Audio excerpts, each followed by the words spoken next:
যুবভারতী ক্রীড়াঙ্গনে ভাঙচুরের ঘটনায় গ্রেফতারের সংখ্যা আরও বাড়ল।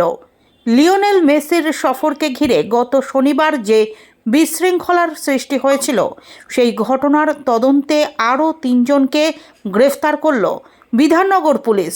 এই নিয়ে যুবভারতী ভাঙচুর মামলায় মোট গ্রেফতারের সংখ্যা দাঁড়ালো 9।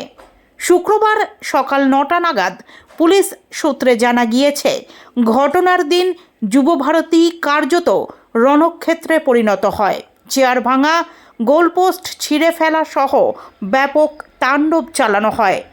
ঘটনার পর প্রথমে 2 দফায় 6 জনকে গ্রেফতার করা হয়েছিল। এবার ঘটনার বিভিন্ন ছবি ও ভিডিও ফুটেজ খতিয়ে দেখে আরও 3 জনকে চিহ্নিত করে গ্রেফতার করা হয়।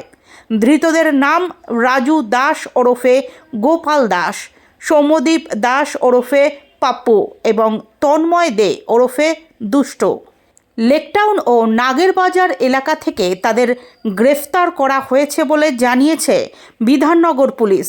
এদিকে শুক্রবার সকালে মেসির অনুষ্ঠানের মূল উদ্যোক্তা শতদ্রু দত্তর বাড়িতেও হানা দেয় পুলিশ।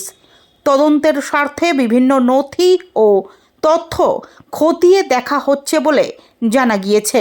পুলিশের দাবি, ধৃতদের জেরায় যুবভারতীর ভাঙচুর সংক্রান্ত আরও গুরুত্বপূর্ণ তথ্য উঠে আসতে পারে।